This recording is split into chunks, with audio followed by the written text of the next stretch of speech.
CM Jagan పై దాడిని తీవ్రంగా ఖండిస్తున్నామన్నారు మంత్రి బొత్స సత్యనారాయణ. టీడీపీ నేతల్లా మేం కూడా సహనం కోల్పోతే ఆ పార్టీ శ్రేణులు రోడ్లపై తిరగగలరా అంటూ ప్రశ్నించారు మంత్రి బొత్స.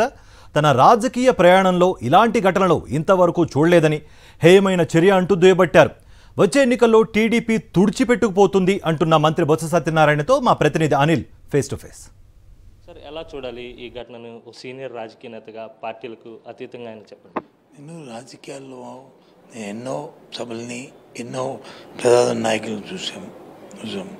రాజకీయ పార్టీ మనస్తత్వాలు కూడా చూసాం. కానీ ఈరోజు ఎందుకో కానీ చంద్రబాబు నాయుడు, తెలుగుదేశం పార్టీ, దానికి సంబంధించిన పార్టీ నాయకులు ఒక ప్రెస్టేషన్లో ఉన్నారు.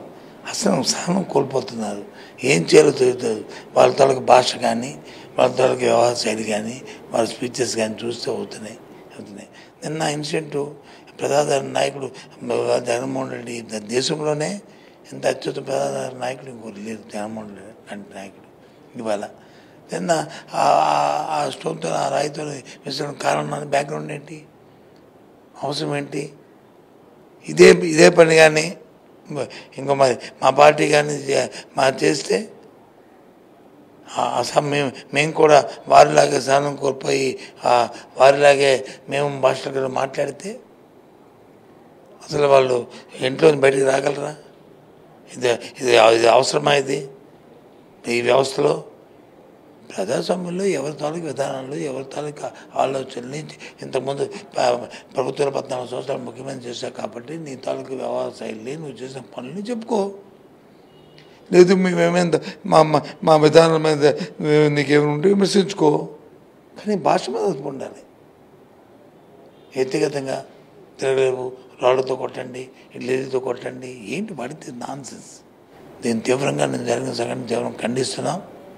దీన్ని పూర్తి బాధ్యత తెలుగుదేశం పార్టీ వారితో ఉన్న పక్షాలన్నీ కూడా వాళ్ళ బాధ్యత వహించాలి. ఏంటి దీని మీద పోలీసు కూడా దర్యాప్తు జరుగుతుంది. వాస్తవాలన్నీ కూడా వస్తాయి. వచ్చిన తర్వాత ప్రజలే దాన్ని చెప్తారు. కానీ ఇది చాలా దురదృష్టకరమైన సంఘటన. దీన్ని మరీ రిపీట్ అవ్వకూడదని, ఈ రాష్ట్రంలో ఎలాంటి సంఘటనలు రిపీట్ అవ్వకూడదని నేను కోరుతున్నాను. పైన దేవుడు ఉన్నంత వరకు, ఆదరణ ఉన్నంత వరకు, కింద ప్రజా ఆదరణ ఉన్నంత వరకు ఎవరు అతను చేయలేదు. ఇవన్నీ కూడా పెంచుకోకులు, పాపం వాళ్ళ తాపత్రయాలు, ఇవన్నీ సరే కాలమే చెప్తుంది వాళ్ళ సమాధానం. జగన్మోహన్ రెడ్డికి వస్తున్నటువంటి ప్రజాదరణ చూసి వరవలేకే లేకపోతే ఏంటిది? ఇంకా ఒక విషయాన్ని, విజయవాడలో ఎన్ని కాన్స్టిట్యూన్సీలు తిరిగారు? ఎక్కడ జరిగింది? ఏ కాన్స్టిట్యూన్సీ జరిగింది?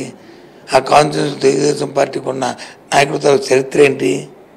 వాళ్ళ తాలూకా మా సిటీలో వాళ్ళకున్న గుండాయిజం కానీ, వాళ్ళు చేసిన పనులు కానీ తెలుస్తుంది. ఏ రోజైతే చంద్రబాబు నాయుడు సహనం కోల్పోతాడో అప్పుడు ఇలాంటివన్నీ వస్తుంటాయి.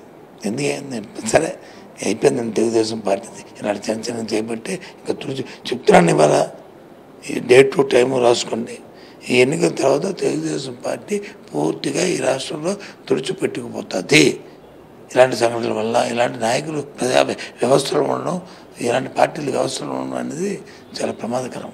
ఇది మొత్తం మీద అయితే జగన్మోహన్ రెడ్డిపై జరిగినటువంటి దాడిని తీవ్రంగా ఖండిస్తున్నానని, అలాగే ఇలాంటి దాడిలోకి దిగుతున్నటువంటి తెలుగుదేశం పార్టీ వచ్చేటువంటి ఎన్నికల్లో తుడిచిపెట్టుకుపోతుందని, సోషల్ మీడియాలో ఆ పార్టీ పెట్టేటువంటి పోస్టింగ్స్ అన్నీ కూడా వారి నైజాన్ని తెలియజేస్తున్నాయని మంత్రి బొత్స సత్యనారాయణ అంటున్నారు. వీడియో జర్నలిస్ట్ అప్పలరాజుతో కలిసి అనిల్, సాక్షి టీవీ, విశాఖ నుంచి.